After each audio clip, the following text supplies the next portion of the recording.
reaction mo with the song Stand Up for Life, for Love. Our judges gave you 87%. Ronnie, dahil sa magandang performance mo with the song, sana ikaw na nga. Our judges gave you 90%. Congratulations, Ronnie. You're our Pinoy Pop Superstar Challenger. Once again, here's our Pinoy Pop Superstar Challenger, Ronnie Liang.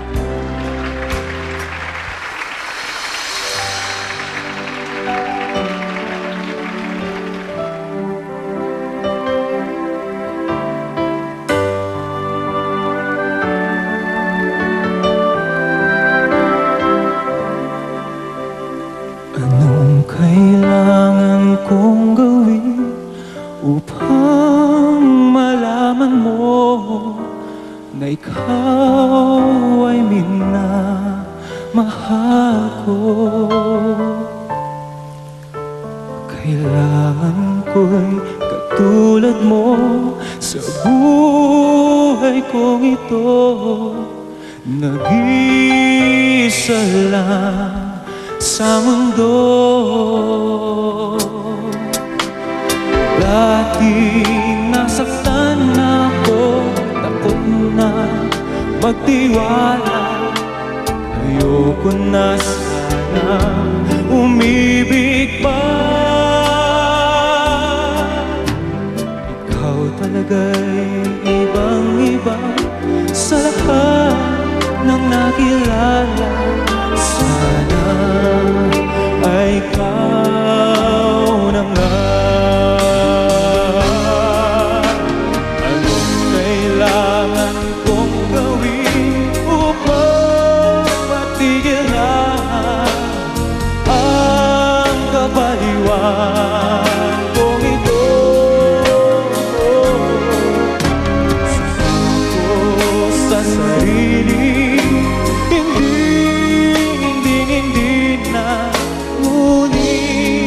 eto naman ako. Hindi na papipigil pa, hindi na paaawa. Sumisigaw na ang pangalan mo. Ikaw talaga'y ibang-iba sa lahat ng nakilala. Sana ay ikaw na nga. Sana ay ikaw na nga.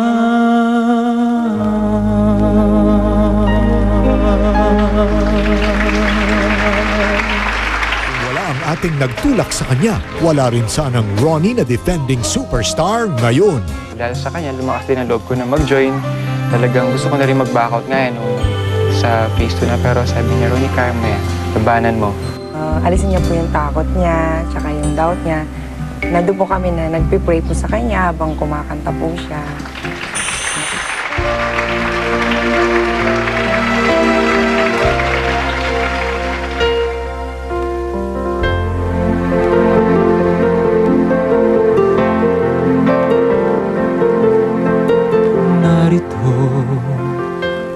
Puso ko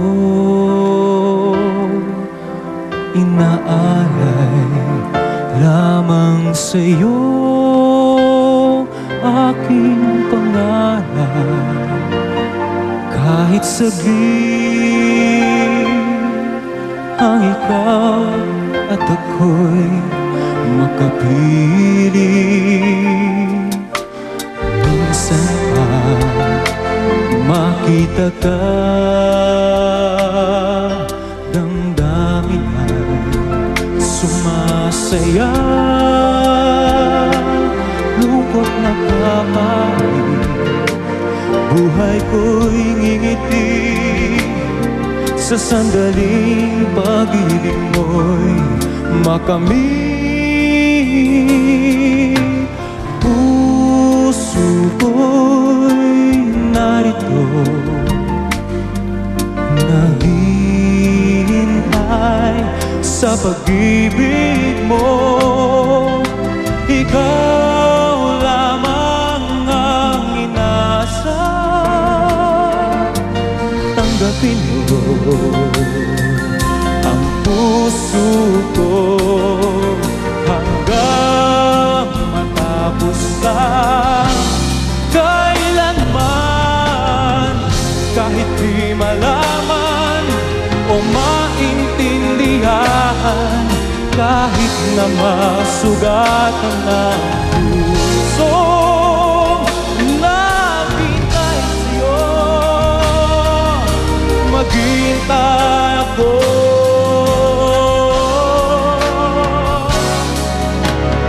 Puso ko ay narito, naghihintay sa pag-ibig mo.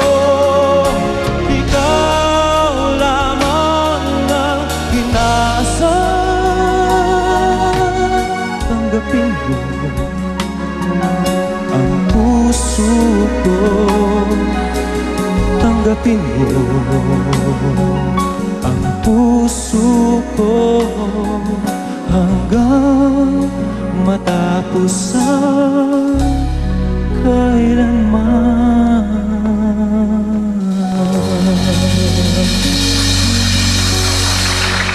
Kahit saan mapasabak si Ronnie, mapaaktingan o mapakantahan, si Ate Regina ang kanyang #1 fan. Sa bawat hakbang ni Ronnie papalapit sa kanyang mga pangarap, matinding pag-alala naman ang nararamdaman ng kanyang inang nasa Pampanga. Ang nanay ko po, hindi siya sanay na kapag hindi kumpleto sa pamilya, bago matulog, hanggat maaari, gusto niya, bago sila matulog, magkakasama kami. Lagi niya ako naiisip. Sa panalangin na lang idinadaan ng ina ang pangungulila sa paboritong anak na bihira na niyang makasama. Pangarap niya talagang mag-artista. Nanalo naman siya sa Pinoy Pop. Sabi ko, sana tuloy-tuloy na yan. Yung pagbutihin mo na lang, sabi ko sa kanya. O Ronnie, this is your 3rd week. Handa ka na ba?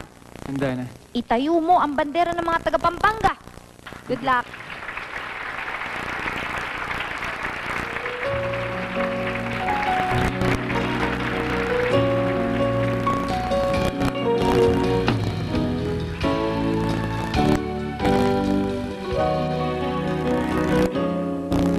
Mayroon akong nais malaman.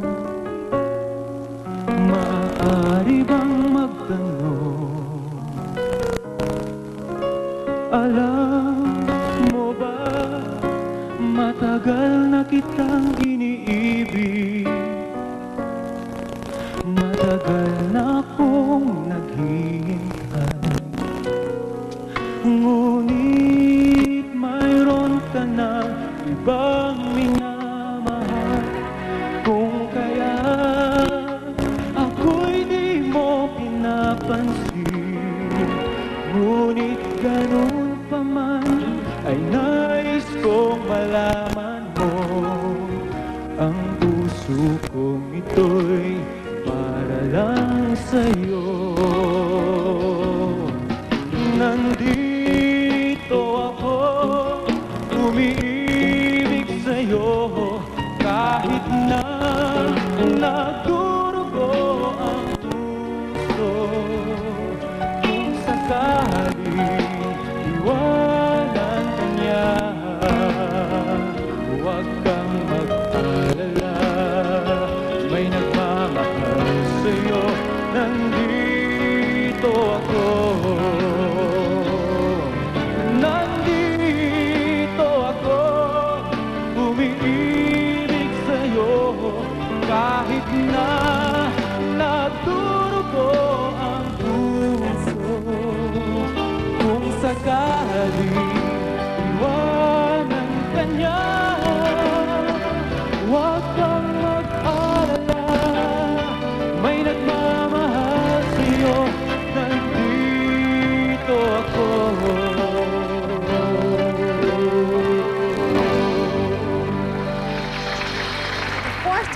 Ronnie is determined to qualify to the Grand Showdown.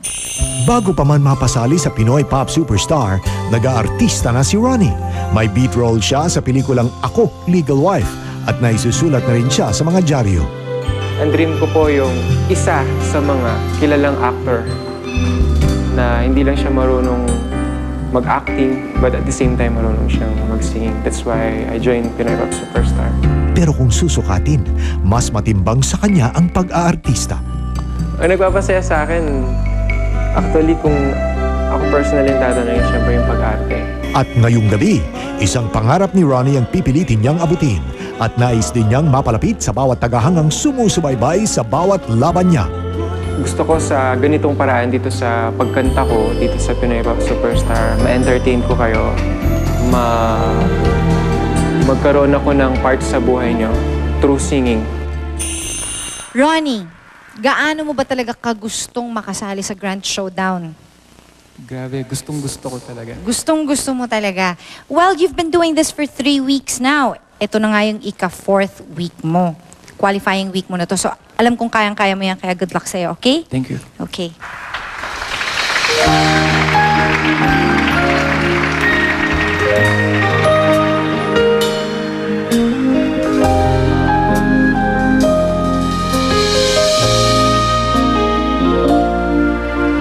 Sa tuwing tayo'y magkakayo,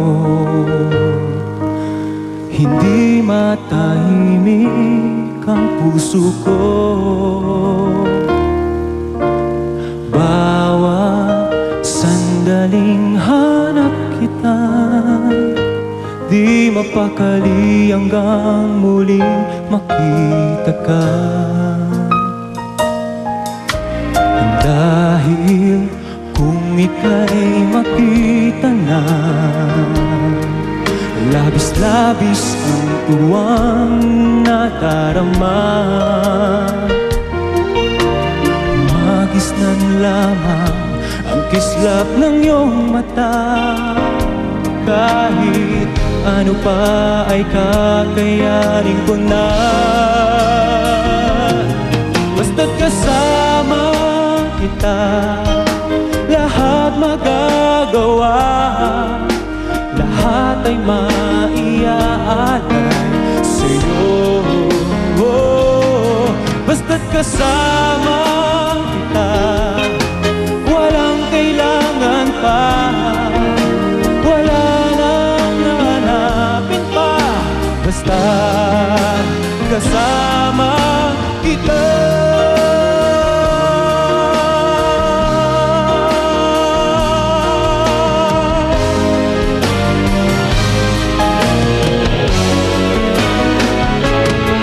Basta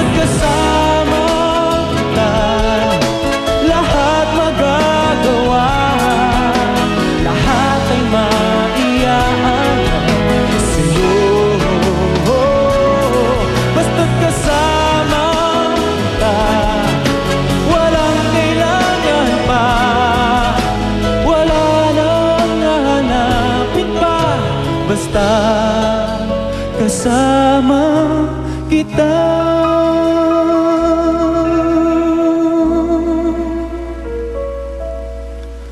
Walang kailangan pa, wala nang nahanapin pa. Basta kasama kita.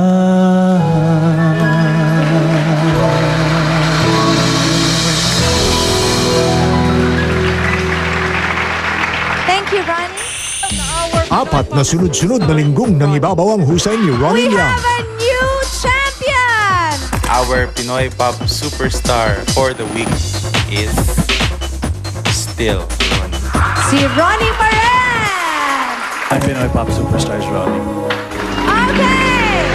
Our Pinoy Pop Superstar is Ronnie. Alright! Making him the 8th grand contender. Ngunit ang kinang ng bituin ay hindi sapat dahil sa isang pangyayaring sasanggulat na siguradong ikagugulat ng lahat. Anong naghihintay na kapalaran kay Ronnie? Mapupunta ba sa wala ang lahat ng kanyang pinaghirapan? O haharapin niya ang katotohanan ng buong tapang? Ang buong kaganapan ngayon natin masasaksihan. Kaibigan, ika-anim sa ng contender sa Pinoy Pop Superstar na disqualify. Ang maintigang kwento tungkol sa isyong ito. Ito, panoorin natin. Pinoy Pop Superstar Grand Contender Ronnie Liang naglahad ng saloobin matapos ma-disqualify. Sa hanay ng mga contestants na linggo-linggo ay nagtatagisan ng galing sa kantahan sa Pinoy Pop Superstar.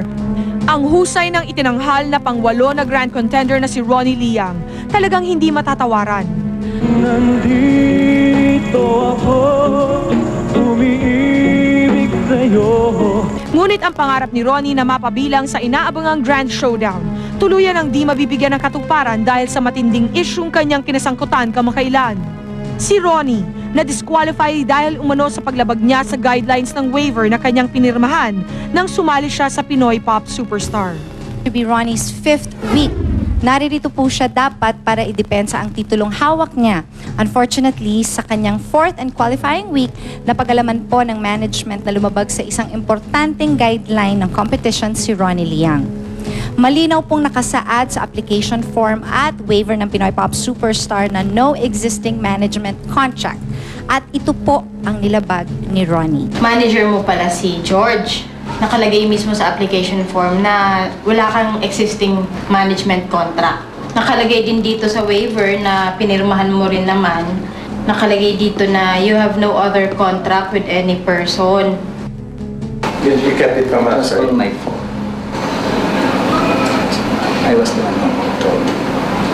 All I want is acknowledgement. Sa mga core values ng kumpanya is we uphold integrity and transparency. As far as the integrity of Pinoy Pop is concerned, you have to serve it. You will be disqualified. I'm really sorry. Matapos ang kanyang pagka-disqualify sa Pinoy Pop Superstar, sa unang pagkakataon ay naglahad ng kanyang niloloob si Ronnie. Nangihinayang po ako, lungkot din dahil yung mga pinagdaanan namin na hirap, pagod.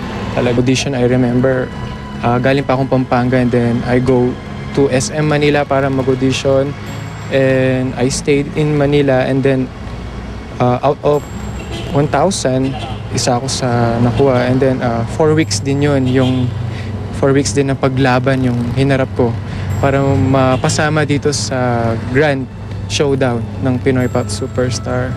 At saka nanginayang din po ako dahil marami na rin pong mga nagte-text sa akin na mga fans. Nagte-text na, Ronnie, galingan mo yan. Ronnie, ikaw ang bet namin. Ngunit aminado naman siya sa nagawang kasalanan laban sa pamunuan ng talent search na sinalihan.